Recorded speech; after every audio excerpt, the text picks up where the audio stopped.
On a bustling street corner, the sound of a desperate mother's voice filled the chilly evening air.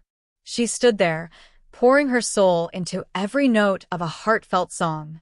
Her son, frail and weary, rested quietly in her arms. The tears in her eyes spoke volumes, reflecting the unbearable weight of her worries. She was singing not for fame or fortune, but for hope to raise money for her little boy's life-saving treatment. What she didn't know was that a sleek pink Cadillac had pulled up just a few feet away. And in that car sat none other than Snoop Dogg himself, captivated by the raw emotion in her voice. His arrival, at that very moment, was about to change everything. Inside the sterile halls of the Children's Hospital, Amanda Taylor sat anxiously in a consultation room. The air was thick with the sterile smell of disinfectant, a stark reminder of the battles fought within these walls. She held her 3-year-old son, Liam, close on her lap. The brightly colored animal decals on the walls seemed like a cruel joke, mocking the seriousness of the conversation about to take place. Liam, oblivious to the tension gripping his mother, fiddled with his favorite teddy bear, its fur worn and faded from countless days and nights of comfort. Across from them, at a cluttered desk, sat Dr. Evelyn Carter. Her warm eyes and streaks of gray hair gave her an air of wisdom, yet the news she carried weighed heavily on her shoulders. Dr. Carter leaned forward, her voice calm yet grave. "Amanda," she began, her gaze meeting the young mother's tear-filled eyes. "The results of Liam's latest tests are in, and I'm afraid they confirm what we feared the most. Liam has stage 4 neuroblastoma." Amanda froze. Her arms instinctively tightened around Liam as the words echoed in her mind, each syllable more crushing than the last. "Stage 4, she repeated, her voice barely a whisper, disbelief and fear laced in her tone. Dr. Carter nodded solemnly, gently lifting one of the scans from her desk. "Yes, Amanda," she said softly. "The cancer has progressed beyond his adrenal gland and has now spread to parts of his left kidney." She held the scan up, pointing to the dark areas that marked the invasion of the disease. Amanda leaned closer, her vision blurring from the tears threatening to spill over. To her, the scan was an incomprehensible mess of shadows and shapes. But to Dr. Carter, it told a tragic, undeniable story of how this cruel disease was overtaking her child. "What does this mean for Liam?" Amanda's voice cracked as she finally spoke. Her lips trembled as the question she feared most hung heavily in the room. "How long does he have?" Dr. Carter placed the scan down, folding her hands gently. Her compassionate gaze softened as she replied, "Amanda, I want to be honest with you because you deserve the truth. Without immediate and aggressive treatment, Liam may have 6 months, possibly a year at most." Amanda's breath caught in her throat. It felt as if the world had come to a grinding halt. She pulled Liam close, her tears soaking into his soft hospital gown. The little boy, sensing his mother's anguish, looked up with wide, innocent eyes. "Mama?" he asked softly, his small voice cutting through the heavy silence like a knife. Amanda wiped her tears quickly, forcing a trembling smile as she caressed Liam's head, where his once vibrant hair had thinned from the relentless disease. "It's okay, sweetie," she whispered, though her heart was anything but okay.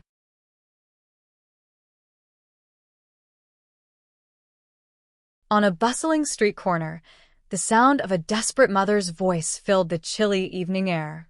She stood there, pouring her soul into every note of a heartfelt song. Her son, frail and weary, rested quietly in her arms. The tears in her eyes spoke volumes, reflecting the unbearable weight of her worries. She was singing not for fame or fortune, but for hope to raise money for her little boy's life-saving treatment. What she didn't know was that a sleek pink Cadillac had pulled up just a few feet away. And in that car sat none other than Snoop Dogg himself, captivated by the raw emotion in her voice. His arrival, at that very moment, was about to change everything. Inside the sterile halls of the Children's Hospital, Amanda Taylor sat anxiously in a consultation room. The air was thick with the sterile smell of disinfectant, a stark reminder of the battles fought within these walls. She held her 3-year-old son, Liam, close on her lap. The brightly colored animal decals on the walls seemed like a cruel joke, mocking the seriousness of the conversation about to take place. Liam, oblivious to the tension gripping his mother, fiddled with his favorite teddy bear, its fur worn and faded from countless days and nights of comfort. Across from them, at a cluttered desk, sat Dr. Evelyn Carter. Her warm eyes and streaks of gray hair gave her an air of wisdom, yet the news she carried weighed heavily on her shoulders. Dr. Carter leaned forward, her voice calm yet grave. "Amanda," she began, her gaze meeting the young mother's tear-filled eyes. "The results of Liam's latest tests are in, and I'm afraid they confirm what we feared the most. Liam has stage 4 neuroblastoma." Amanda froze. Her arms instinctively tightened around Liam as the words echoed in her mind, each syllable more crushing than the last. "Stage 4, she repeated, her voice barely a whisper, disbelief and fear laced in her tone. Dr. Carter nodded solemnly, gently lifting one of the scans from her desk. "Yes, Amanda," she said softly. "The cancer has progressed beyond his adrenal gland and has now spread to parts of his left kidney." She held the scan up, pointing to the dark areas that marked the invasion of the disease. Amanda leaned closer, her vision blurring from the tears threatening to spill over. To her, the scan was an incomprehensible mess of shadows and shapes. But to Dr. Carter, it told a tragic, undeniable story of how this cruel disease was overtaking her child. "What does this mean for Liam?" Amanda's voice cracked as she finally spoke. Her lips trembled as the question she feared most hung heavily in the room. "How long does he have?" Dr. Carter placed the scan down, folding her hands gently. Her compassionate gaze softened as she replied, "Amanda, I want to be honest with you because you deserve the truth. Without immediate and aggressive treatment, Liam may have 6 months, possibly a year at most." Amanda's breath caught in her throat. It felt as if the world had come to a grinding halt. She pulled Liam close, her tears soaking into his soft hospital gown. The little boy, sensing his mother's anguish, looked up with wide, innocent eyes. "Mama?" he asked softly, his small voice cutting through the heavy silence like a knife. Amanda wiped her tears quickly, forcing a trembling smile as she caressed Liam's head, where his once vibrant hair had thinned from the relentless disease. "It's okay, sweetie," she whispered, though her heart was anything but okay. Dr. Carter leaned forward, her tone shifting to one of cautious optimism. "Amanda," she began gently, "I want you to know there's still hope. With the right treatment, surgery, and immunotherapy, there's a good chance Liam could achieve remission or, at the very least, significantly prolong his life. The advancements in these therapies have been nothing short of remarkable in recent years."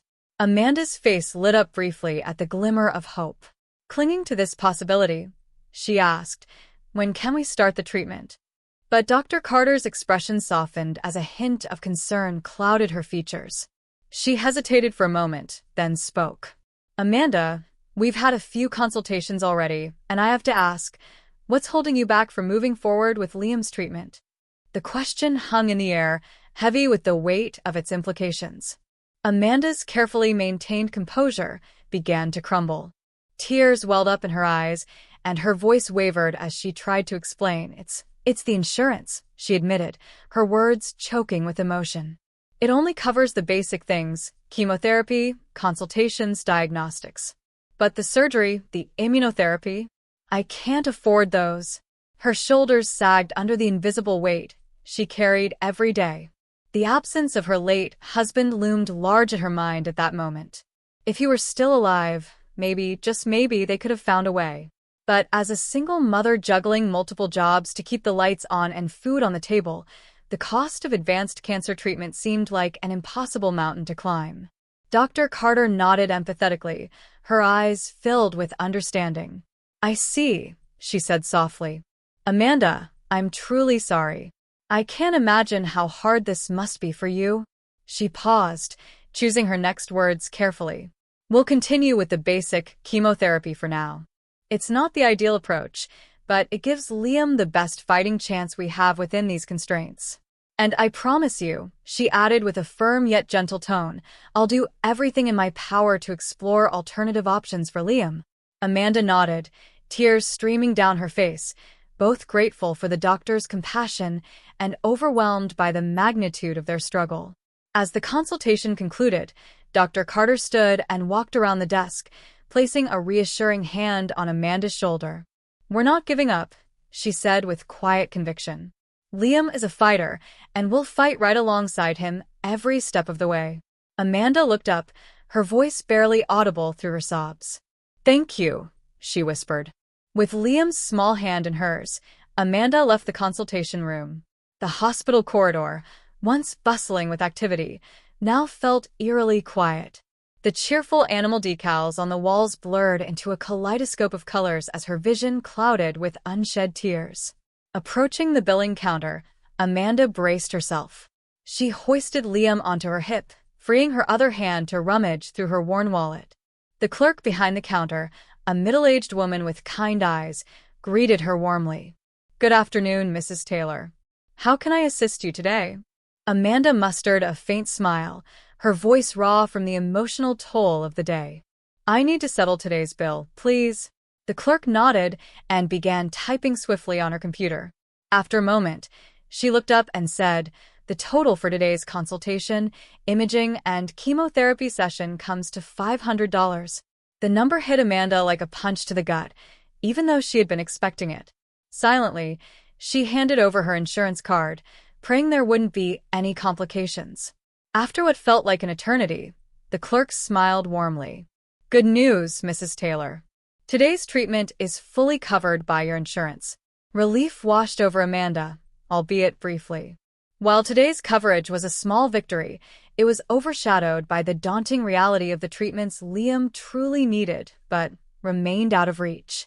"Thank you," Amanda said quietly, taking back her card with trembling hands. The hospital's sliding doors opened, and Amanda stepped into the parking lot, the bright afternoon sun starkly contrasting the sterile white walls she had just left behind. She walked toward their old, weathered van, its faded paint and rusted edges a testament to years of hard use and postponed repairs. Carefully opening the side door, she placed Liam in his car seat. The seat, a second-hand find, bore the marks of a life lived on a tight budget. Its broken seatbelt, held together by a makeshift strap, served as a glaring reminder of her financial struggles. As Amanda secured Liam, a wave of guilt crashed over her. She knew the seat wasn't ideal, but in the face of mounting medical bills and day-to-day expenses, even small repairs had to be delayed. She climbed into the driver's seat, her hands gripping the worn steering wheel as she stared out at the horizon. Despite the weight of their challenges, Amanda whispered softly to herself, "We'll find a way. I'll find a way." She turned to glance at Liam through the rear-view mirror. He sat there clutching his teddy bear, his innocent smile a beacon of hope amidst the storm they faced. Amanda carefully closed the door behind her, securing Liam in the back seat the best she could manage given their circumstances.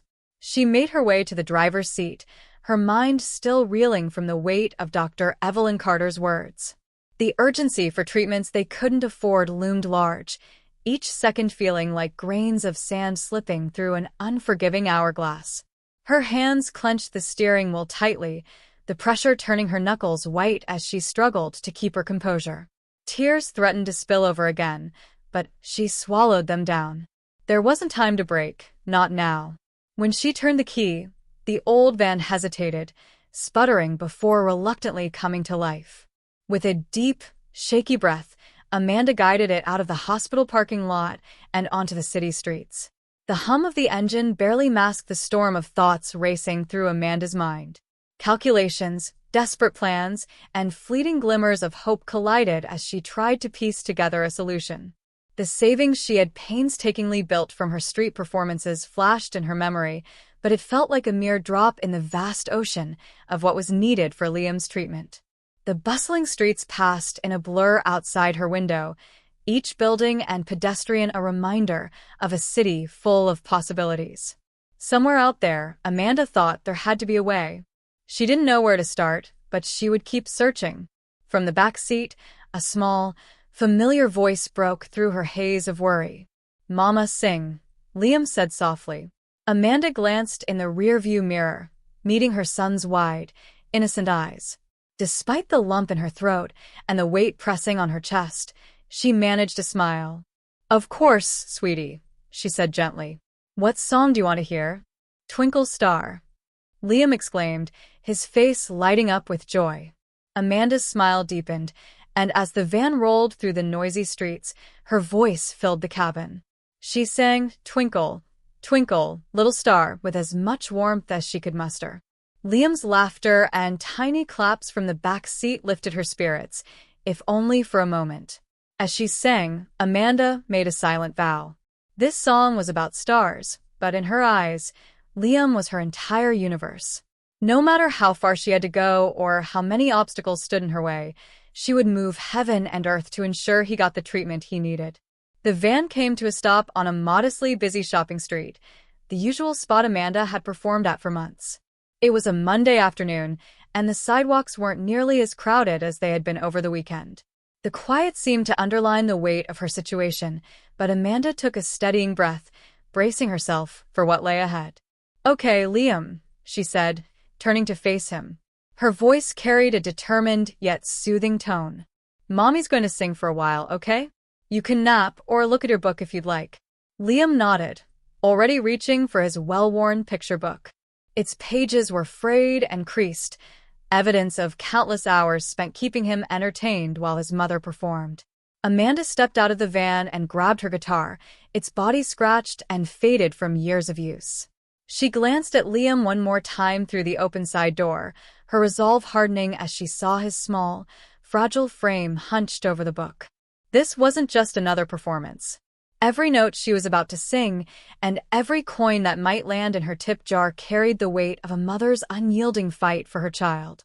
She adjusted her guitar strap, stood in her usual spot on the sidewalk, and took another deep breath.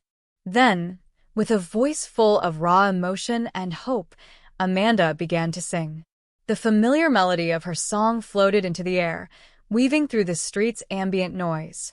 Passers-by slowed, some pausing to listen, drawn in by the depth of her voice and the palpable story it carried.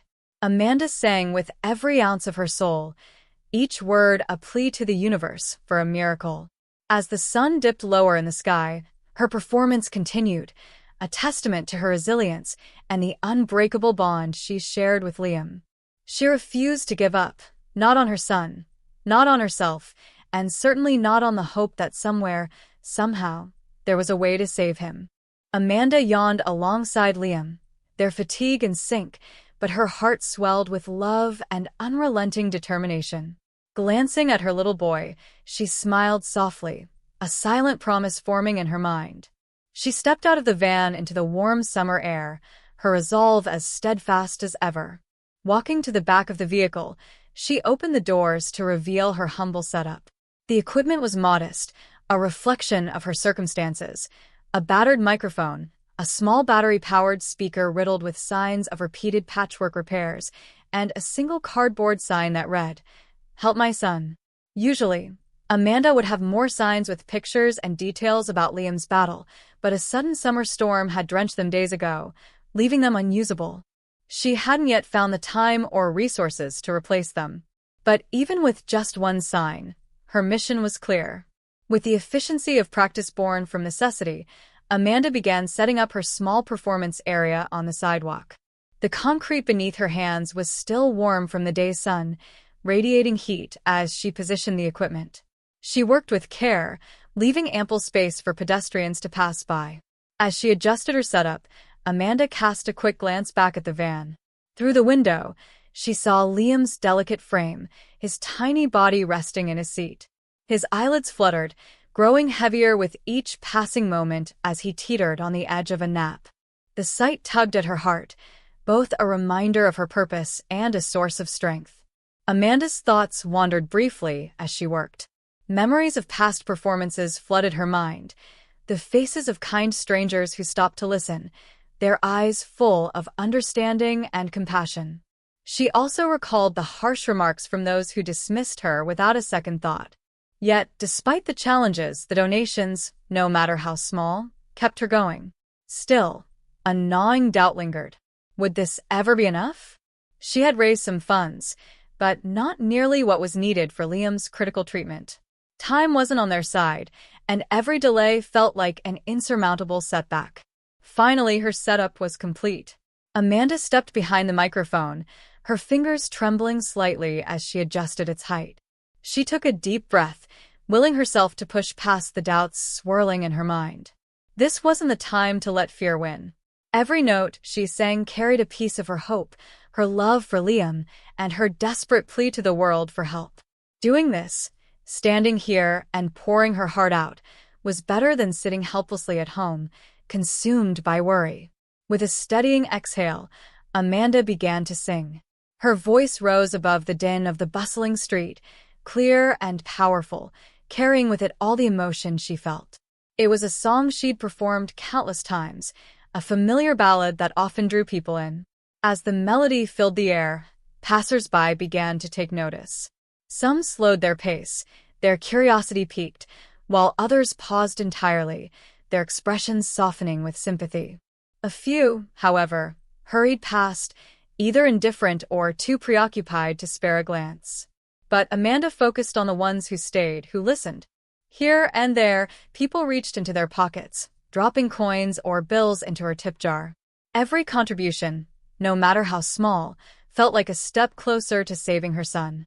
She sang with unwavering passion, her voice weaving a tapestry of both hope and desperation. Liam was depending on her, and she wouldn't let him down. Each song she sang was a message, not just to those listening, but to herself, a reminder of the strength she carried and the promise she'd made to her son. As the sun began to dip lower, casting a warm golden glow across the street, Amanda's determination burned brighter. This wasn't just a performance, it was a lifeline, a mother's fight to keep her child alive. And though the journey ahead was daunting, Amanda knew she wouldn't stop. She couldn't. For Liam, she would sing until her voice gave out and beyond. Came out. The weight of the accusation and the harshness of the stranger's tone left her momentarily paralyzed. Liam clung to her tightly, sensing the tension and burying his face in her shoulder. Before Amanda could find her voice, another voice cut through the crowd, firm, authoritative, and unmistakable. Enough. Snoop Dogg had returned, his checkbook in hand, but his focus now fixed on the woman. He stepped forward, his commanding presence quieting the murmurs around them. "Do you know what it takes for a mother to stand here, pouring her heart out for her child?" he asked, his tone calm but resolute. The woman faltered, her expression wavering as she realized who was addressing her. "You got something negative to say.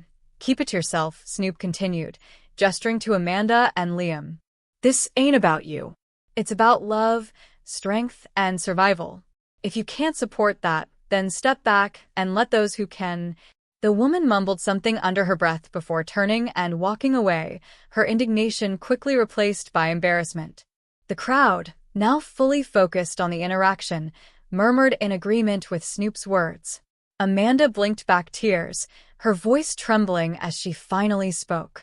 "Thank you," she said, her gratitude directed at both Snoop and the supportive strangers around her. Snoop turned back to her, his demeanor softening once more. "Ain't no need to thank me," he said, pulling out his checkbook and pen. "You're the one out here, doing the real work." He began writing, the sound of pen on paper barely audible over the ambient noise of the street. When he finished, he tore the check from the book and handed it to Amanda. "This should help get Liam the care he needs," he said, his voice low but filled with sincerity. Amanda's hands shook as she took the check, her eyes widening as she saw the figure written on it. Tears spilled down her cheeks, and she looked up at Snoop, her voice breaking. "I don't know how to thank you enough for this. You've just saved my son's life." Snoop smiled gently, kneeling slightly to look at Liam. "You take care, little man," he said, offering a fist bump. Liam, still shy but curious, bumped his tiny fist against Snoop's. The rapper straightened, turning back to Amanda. "You keep singing, keep fighting. The world needs more people with hearts like yours." With that, he waved goodbye and returned to his Cadillac, the crowd parting to let him through. As the car drove away, Amanda stood holding Liam, the check still in her trembling hands. The crowd slowly began to disperse, but a few kind souls stopped to offer their congratulations and more donations. For the first time in a long while, Amanda felt a weight lift from her shoulders. Hope, no longer just a faint glimmer, now burned brightly in her heart. She held Liam close, whispering a silent prayer of gratitude. Her voice, her love for her son, and the kindness of a stranger had turned what felt like an insurmountable struggle into a real chance, to give Liam the life he deserved.